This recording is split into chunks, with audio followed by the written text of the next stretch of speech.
a bit tougher than scholarship athletes. They train just as hard and go through college having to pay their way, oftentimes knowing they may only see seconds of playing time. So when programs have the opportunity to hand them scholarships, they know it's a special moment, and creativity is key.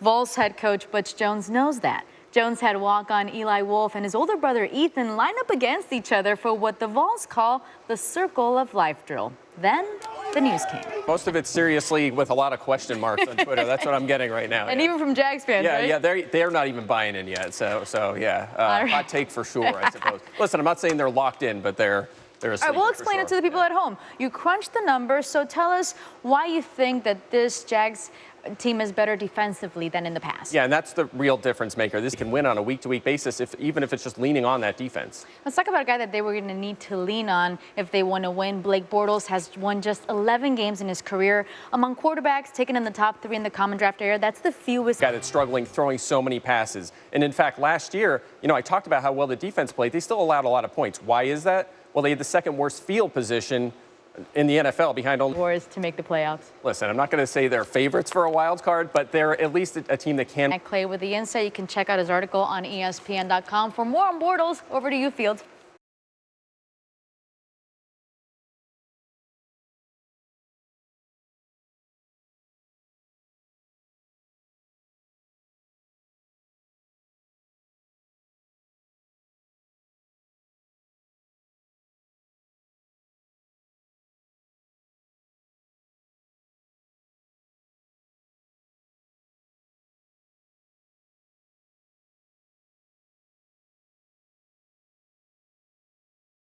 As they begin a 3-game series with Boston tonight. Our Buster only with us here on SportsCenter. So, Buster, how much pressure are the Yankees going into this game tonight?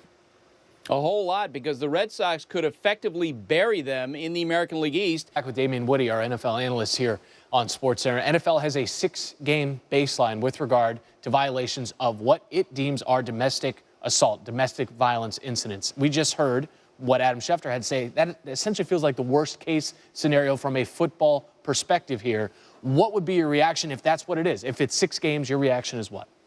Falls in line with what the criteria here. The Cowboys themselves saying, we're fine, we don't think there's going to be a suspension. When basically around here, that's the story. For a Friday in the summer, it's all hands on deck. We're waiting. It's not an if proposition where some news is going to come down. It's when, and we're waiting for it today. But the Cowboys are sitting there saying, no. They're telling us what we want to hear, basically. We got them. Yeah. But like in the locker room, how does that play? Like, what are you telling as a veteran, or like you see the rookies coming in? How do you guys handle that to continue like that? Some sort of news with regard to a possible suspension for Ezekiel Elliott. When that happens, we'll have it for you here on SportsCenter. Damian Woody with the insight. We've established contact with the former Cowboy, and now he works for us here at ESPN. And Darren, your reaction when you hear 6 games, a 6-game suspension for Zeke Elliott there in Dallas? On here. Let's get back to Damian Woody here.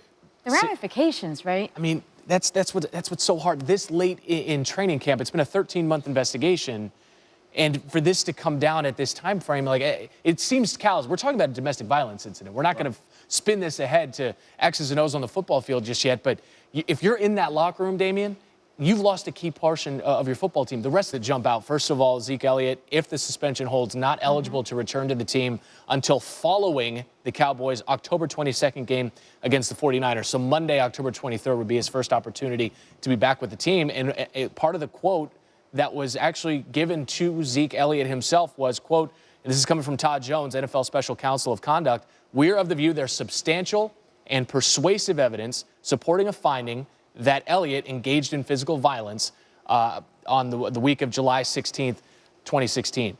No criminal charges. And we asked you to put on your NFLPA hat. Now put on your NFL player hat. How do you rally your football team? If you're in the Cowboys, you're part of that offensive line that's going to have to block for somebody, whether it's Ronnie Hillman or Darren McFadden or whomever, Alfred Morris, whoever it may be. How do you use this? How can you turn this into a positive, considering if you're on the Cowboys, you probably feel like you're slighted right now? Well, listen, it's definitely a gut punch not having one of your primary. In a physical altercation at a Dallas bar, which concludes with today the announcement of the 6-game suspension. All right, so that's the recent run here for Zeke Elliott. We'll get you out in about 30 seconds or less. If you're in Zeke Elliott's circle of friends here, what are you saying to him this afternoon?